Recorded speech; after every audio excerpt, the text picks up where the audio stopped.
उत्तर प्रदेश से खबर है, जहां यूपी पुलिस का ताबड़तोड़ एनकाउंटर जारी है और यूपी के 4 शहरों में बीती रात एनकाउंटर हुआ है, जहां लखनऊ में 1 लाख का इनामी बदमाश ढेर कर दिया गया।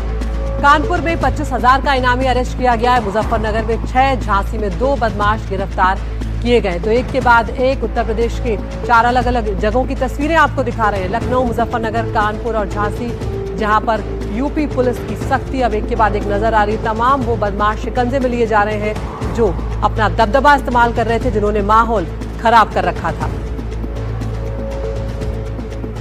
तो अब यहाँ पर एक एक करके आपको बताते चलते हैं कि कहां पर क्या हुआ। सबसे पहले कानपुर की बात कर लेते हैं। यहाँ पर भी एनकाउंटर हुआ है बदमाश का। 25,000 का इनामी बदमाश यहाँ पे अरेस्ट किया गया है। पुलिस की गोली का शिकार हुआ है अपराधी। इसने बुजुर्ग पर हमला करके उनके साथ लूट की घटना को अंजाम दिया था और अब ये पुलिस की गिरफ्त में आ चुका है। 25,000 का इनाम भी इस पर घोषित किया गया था। कानपुर में 25,000 के इनामी बदमाश को मुठभेड़ में ढेर कर दिया गया है। लगातार उत्तर प्रदेश पुलिस की तरफ से तमाम अपराधियों पर जीरो टॉलरेंस की नीति के तहत कार्रवाई जो है वो की जा रही है और उसके तहत ये ऑपरेशन काल जो है वो चलाया गया है और बदमाशों की लगातार धरपकड़ की जा रही है।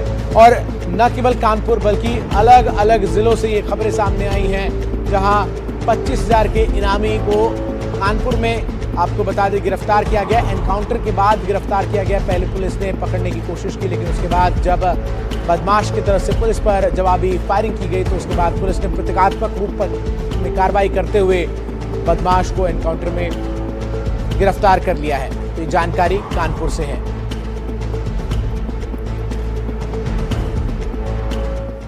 वहीं मुजफ्फरनगर की बात करते हैं। यहां भी 6 बदमाशों का एनकाउंटर हुआ है। 6 घंटे में 6 बदमाशों की एनकाउंटर के बाद गिरफ्तारी हुई है और 4 बदमाश आपको बता दें पुलिस की गोली से घायल हो गए हैं। तो वहीं 2 बदमाश कॉम्बिंग में गिरफ्तार हुए हैं। तो ये बड़ी जानकारी इस वक्त आपको दे रहे हैं और ये देखिए किस तरीके से बदमाशों को जो है गिरफ्तार करके पुलिस एनकाउंटर के बाद ले जा रही है।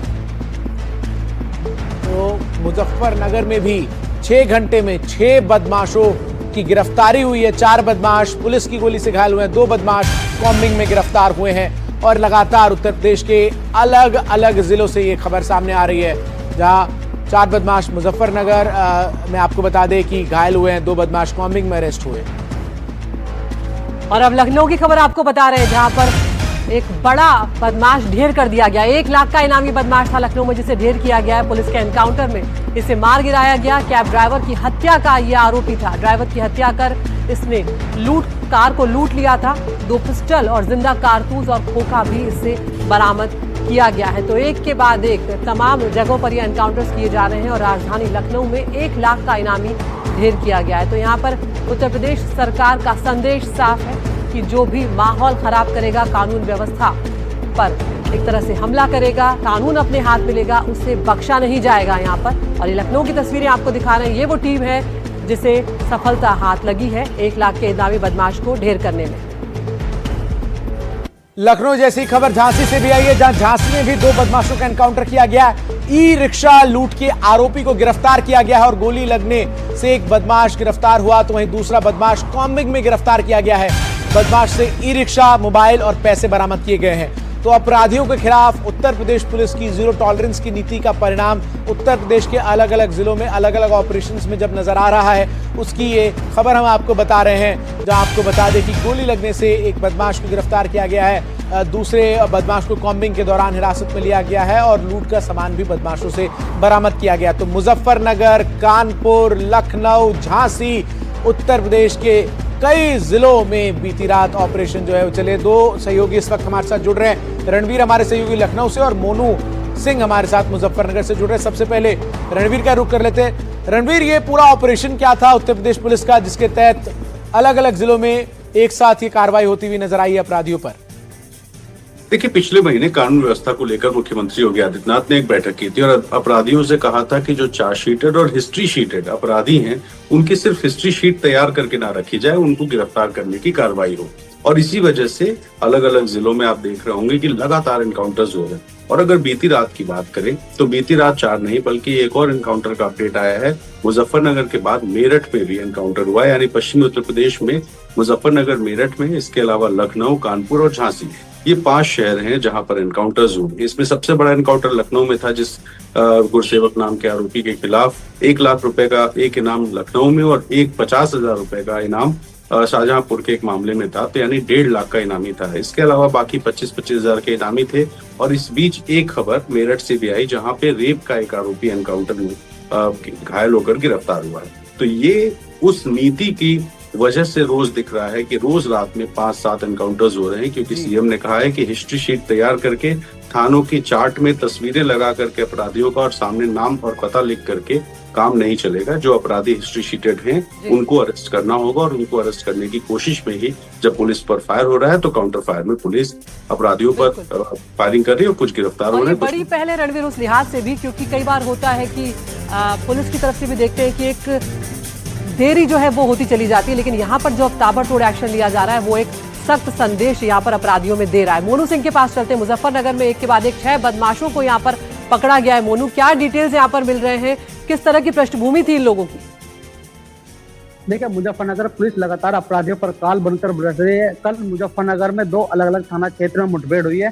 जहां पहले मुठभेड़ जो खरतौली में हुई, जो वो वाहन चोर था, कल वो मुठभेड़ में घायल हुआ। उसके बाद 6 घंटे बाद एक मुठभेड़ मुजफ्फरनगर के तितावी थाना क्षेत्र में हुई, जो पुलिस के द्वारा तितावी थाना क्षेत्र में चेकिंग अभियान चलाया जा रहा था। चेकिंग अभियान के दौरान पुलिस ने बदमाशों को रोकने का इशारा किया तो पुलिस पार्टी पर बदमाशों ने फायरिंग कर दी। जवाबी फायरिंग में 4 बदमाश गोली लगने से घायल हुए, जबकि उनके 2 साथी कोमिंग के दौरान पुलिस के द्वारा गिरफ्तार किए गए हैं। उनके खिलाफ भी कई मुकदमे दर्ज है। जो अंतरराज्य चोर है, वे जो अलग अलग राज्यों में जाकर चोरी की घटना को अंजाम देते हैं।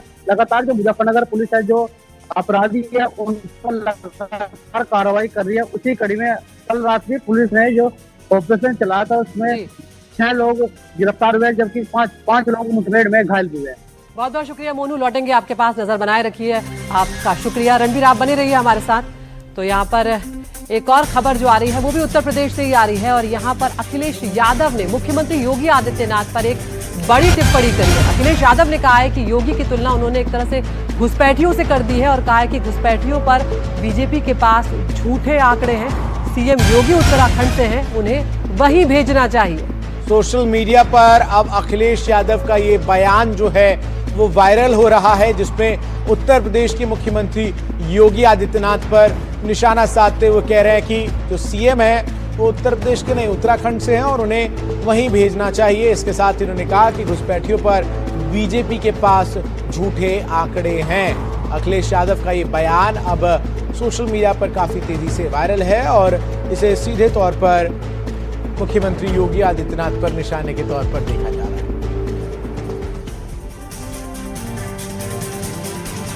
तो आपको बता दें, सीएम योगी आदित्यनाथ पर अखिलेश यादव की इस टिप्पणी को लेकर अब तमाम जो बीजेपी के नेता हैं वो भी समाजवादी पार्टी पर हमलावर नजर आ रहे हैं। तो वहीं दूसरी तरफ सपा कार्यकर्ता अखिलेश यादव के इस बयान को बढ़ चढ़कर सोशल मीडिया प्लेटफॉर्म्स पर शेयर करते हुए नजर आ रहे हैं। यहां तक कि कह दिया अखिलेश यादव ने कि जो मुख्यमंत्री हैं वो भारतीय जनता पार्टी में घुसपैठिए हैं, और अब उनके इस बयान को लेकर हर तरफ सियासी खींचातान का दौर शुरू हो गया है। तो सुनवाते हैं आपको अखिलेश यादव का ये बयान। ये भारतीय जनता पार्टी के पास सब फर्जी आंकड़े हैं। अगर भारतीय जनता पार्टी के आंकड़े मानोगे तो डूब जाओगे आप। जो लोग पलायन के आंकड़े दे रहे हैं, हमारे यहाँ भी घुसपैठी हैं यूपी में, मुख्यमंत्री जी उत्तराखंड के हैं। हम तो चाहते हैं उत्तराखंड भेज दिया जाए। केवल यही घुसपैठी नहीं है, विचारधारा से भी घुसपैठी हैं। ये बीजेपी के सदस्य नहीं रहे, दूसरे के सदस्य थे। आप बताओ किस पार्टी के सदस्य थे वो? तो बताओ भारतीय जनता पार्टी में घुसपैठी हुए कि नहीं हुए? तो इन घुसपैठियों को कब हटाओगे? रणवीर हमारे सहयोगी हमारे साथ बने हुए हैं। रणवीर, यहाँ पर घुसपैठियों के मुद्दे पर आक्रामक हो रहे थे अखिलेश यादव, और आक्रामक होते होते वो मुख्यमंत्री तक ही पहुंच गए। देखिए, राजनीति में कई बार टिप्पणियां विचारधाराओं के हिसाब से होती है, लेकिन कई बार विचारधाराओं से ऊपर उठ करके भी टिप्पणी हो जाती है, और ये टिप्पणी कुछ उसी तरह की है।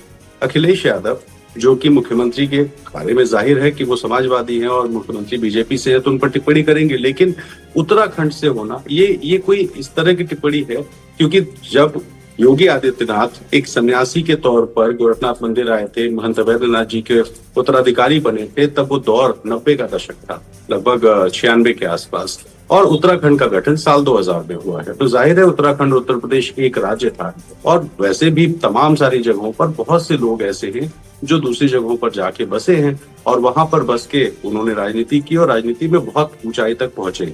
तो ये कहना कि घुसपैठिया या वापस भेज दो, कोई उत्तराखंड पाकिस्तान नहीं है। जाहिर है कि एक राज्य है, पड़ोसी राज्य है, जो उत्तर प्रदेश का कभी हिस्सा हुआ करता था, और उत्तर प्रदेश के लोग नहीं चाहते थे कि उत्तराखंड अलग हो, लेकिन उत्तराखंड में रहने वाले लोग इसके लिए लंबे समय से आंदोलन कर रहे थे। तो कई बार इस तरह की टिप्पणी अखिलेश यादव ने की है कि मुख्यमंत्री खुद बाहर से आए हैं, उत्तराखंड से आए हैं, लेकिन उनको वापस भेज दो जैसी टिप्पणी उन्होंने पहली बार की है। तो जाहिर है अब बीजेपी के निशाने पर वो होंगे। बीजेपी कई तरह के सवाल करेगी। इससे पहले भी मुझे याद है एक प्रेस कॉन्फ्रेंस में अखिलेश यादव ने सीएम के उत्तराखंड होने की बात की, तो पीछे से किसी ने कहा कि डिम्पल जी भी उत्तराखंड से आती है, और उसके बाद मामला मुस्कुराकर टल गया था। तो इस तरह से जब टिप्पणियां होती हैं तो एक व्यक्तिगत मामला होता है तो दूसरे व्यक्तिगत मामले तक पहुंचता है, और जो संभव है कि बीजेपी अब अखिलेश यादव पर हमलावर दिखाई दे।